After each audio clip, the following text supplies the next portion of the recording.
स्वागत है आपका अपने channel physics by Hariom sir में। और आज हम पढ़ने वाले हैं इलेक्ट्रोस्टैटिक्स के अंतर्गत टॉप 10 एमसीक्यू क्वेश्चंस। ये वीडियो जो है बीटी यूपी के सिलेबस के अकॉर्डिंग आपको प्रोवाइड हो रही है और यहाँ हम पढ़ रहे हैं कैपेसिटर संधारित्र। सबसे पहले हम जान लेते हैं कैपेसिटर होता क्या है। कैपेसिटर को हिंदी में कहते हैं संधारित्र। और ये फिगर आप जो देख रहे हैं, सबसे पहला फिगर ये फिगर हैं। ये सारी जो चित्र बने हुए हैं सभी फ़ोटोज़ हैं, ये सारे फ़ोटोज़ संधारित्र के हैं, कैपेसिटर के हैं। और इसमें ये वाला जो कैपेसिटर है, देखो यहाँ पर मैं अभी टिक लगा देता हूँ। ये रेड कलर का जो टिक लगा हुआ है ये एयर कैपेसिटर है, हवा का संधारित्र है। और जो इसमें डाइलेक्ट्रिक है वो एयर है, ठीक है ना। और बाकी देखो यहाँ पर लिखा हुआ है 4700 म्यू एफ और 35 वोल्टेज, तो इसकी ये वैल्यू लिखी हुई है। और यहाँ पर छोटे बड़े काफ़ी संधारित्र आपको दिखाई दे रहे होंगे।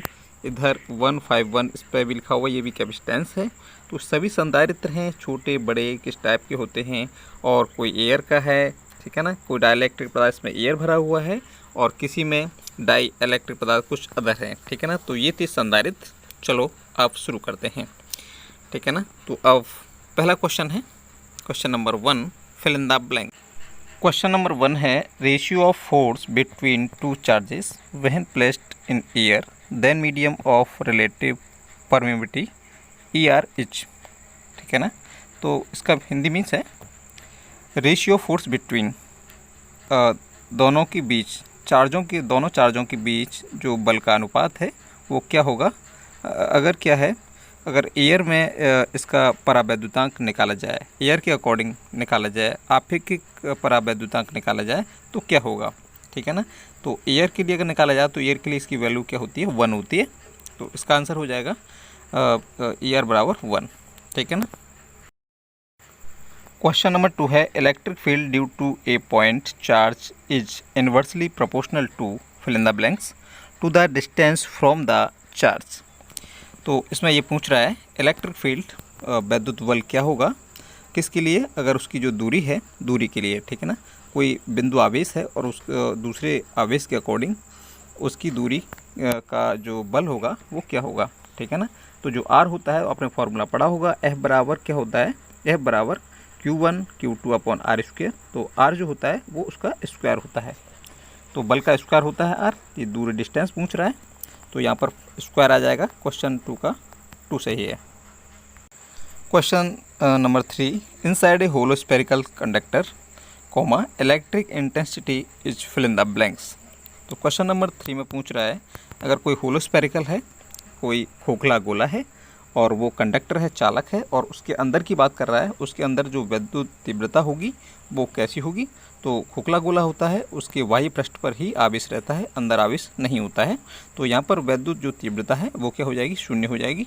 तो इसमें तीसरे का तीसरा आ जाएगा 0, ठीक है ना। तो तीसरे का 0 सही है। Question number 4, a capacitor of capacitance 1 microfarad is charged to 1 kilovolt energy stored in it is fill in the blanks is joule. कोई कैपेसिटर है और उसकी कैपेसिटेंस है 1 माइक्रोफैरड, ठीक है ना। संधारित्र की जो धारिता है वो 1 माइक्रोफैरड है और उसका जो चार्ज है वो 1 किलो वोल्ट है, ठीक है ना।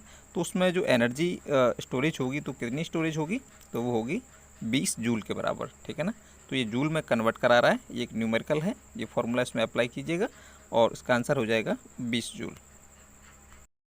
क्वेश्चन नंबर 5 है capacitor blocks fill in the blanks. जो कैपेसिटर होता है, संधारित्र होता है, उसके ब्लॉक जो होते हैं वो कैसे होते हैं। तो इसका आंसर हो जाएगा 5वें का 5वां डबल, मतलब दोहरे होते हैं। कैपेसिटर जो होता है वो 2 परतों से मिलकर बना होता है, तो इसका जो ब्लॉक्स हो जाएगा वो क्या हो जाएगा, डबल हो जाएगा, ठीक है ना। और दोनों प्लेटें कैसी होती हैं, पैरेलल में लगी होती हैं।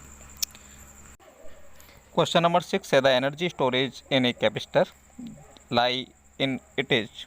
तो फिल इन द ब्लैंक्स आगे। तो जो कैपेसिटर होता है, संधारित्र में जो ऊर्जा है, जो विद्युत ऊर्जा है वो स्टोरेज रहती है।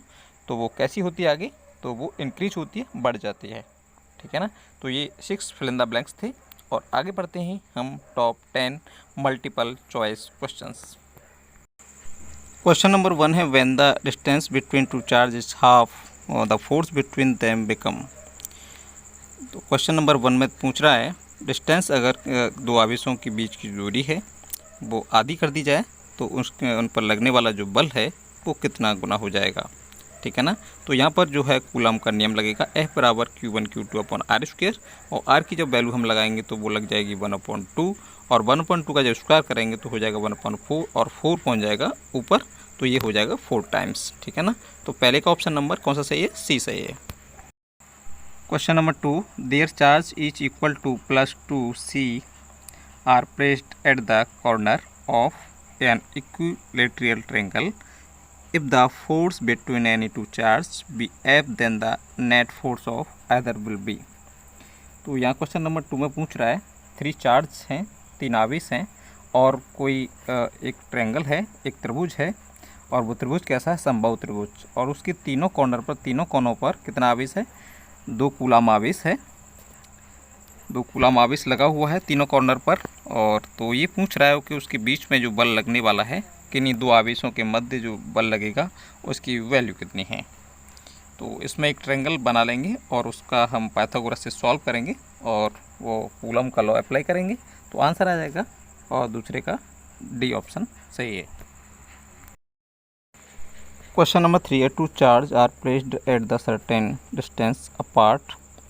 If a glass slab is placed between them the force between them will. तो 2 चार्ज हैं और वो एक दूसरे की दूरी पर रखे हुए हैं, तो वहाँ पर क्या होता है, कोई ग्लास स्लैब है, कोई कांच का कोई इस तरह की स्लैब लगी हुई है, और स्लैब को उन दोनों के बीच में डाल दिया जाता है। तो ये पूछ रहा है तो उनके बीच में जो लगने वाला बल है वो बढ़ेगा, घटेगा या शून्य रहेगा। तो पहला है शून्य, फिर बी वाला ऑप्शन है इंक्रीज, और सी वाला है डिक्रीज, और डी वाला है रिमेन। तो इसका तीसरे का हो जाएगा सी, डी। क्वेश्चन नंबर 4 है, electric lines of force about a negative point of charge are. वैद्युत बल रेखाएँ नेगेटिव पॉइंट ऑफ चार्ज के लिए क्या रहेंगी। तो यहाँ पर जो वैद्युत बल रेखाएँ हैं वो रेडिकल इनवर्ड रहेंगी, जो त्रिज्या है वो उसके आंतरिक रूप से रहती है, ठीक है ना। जो नेगेटिव चार्ज होता है वो अंदर की तरफ रहता है, और जो पॉजिटिव चार्ज होता है वो बाहर की तरफ रहता है। इसलिए जो आंतरिक त्रिज्या है उसके अंदर की तरफ कह सकते हैं, जैसे मान लो अगर गोला लेते हैं स्फेरिकल, तो उसमें आंतरिक रूप पे जो अंदर है, अंदर एक नेगेटिव चार्ज रहता है, बाहर क्या रहेगा, पॉजिटिव, ठीक है ना। क्वेश्चन नंबर 5 है, क्वांटिनेशन ऑफ चार्ज ऑफ मीन्स. किसी आवेश का क्वांटिनेशन मीन्स क्या होता है। तो इसका होता है there is minimum possible magnitude of charge.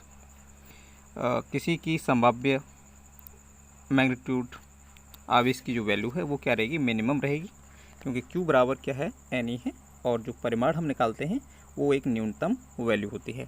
तो यहाँ पर जो क्वांटिनेशन का जो परिमाण होगा वो क्या हो जाएगा, मैग्नीट्यूड क्या हो जाएगा, वो हो जाएगा न्यूनतम, ठीक है ना। तो इसका जो आंसर होगा 5वें क्वेश्चन नंबर 5 का बी सही है। अब चलते हैं क्वेश्चन नंबर नेक्स्ट पर। क्वेश्चन नंबर 6 है, which of the following is the correct relation between the unit of capacitance, potential and charge. तो यहाँ पर एक फार्मूला पूछ लिया है, तो फार्मूला किसके बीच पूछा है, relation between the unit of capacitance, जो धारिता है, और विभव और धारिता और चार्ज के बीच का जो फार्मूला है, तो इसका फार्मूला है, तो इसमें ऑप्शन नंबर बी सही है। तो F बराबर फार्मूला पढ़ा हुआ आपने C/V, तो जो F बराबर C/V है, इसका मतलब Q बराबर C/V, ठीक है ना। तो यहाँ पर हो जाएगा, और V को जब ऊपर ले जाएंगे तो इन्वर्स में हो जाएगा। तो 6 का कौन सा सही है, बी वाला सही है। क्वेश्चन नंबर 7 है, which year is replaced by the electric medium of constant K the maximum capacity of the capacitor. अगर किसी माध्यम में जो एयर है उसको रिप्लेस कर दिया जाए, कांस्टेंट K हो, नियतांक K हो, तो maximum capacity of the capacitor, तो जो कैपेसिटर है, संधारित्र है, उसकी अधिकतम क्षमता कितनी होगी।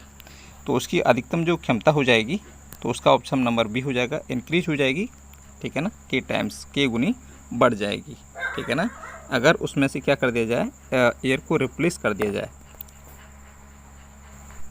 क्वेश्चन नंबर 8 है, 3 identical capacitor of the capacitance C each are connected in series and the combination is connection is parallel with one more identical capacitance, the capacitance of the whole combination is। इसमें पूछा गया है कि तीन संधारित्र हैं, तो उनको पहले उनकी वैल्यू जो है सीधे रखिए, उनको पहले सीरीज में जोड़ा जाता है और बाद में फिर उन्हें जो है पैरेलल में जोड़ा जाता है, तो उसकी जो वैल्यू आएगी तो वो क्या आएगी, ठीक है ना। तो यहाँ पर देख लेते हैं किस तरह सॉल्व करते हैं इसे। क्वेश्चन नंबर 9 है, if the radius of shop bubbles is the double इस कैपेसिटेंस विल बी।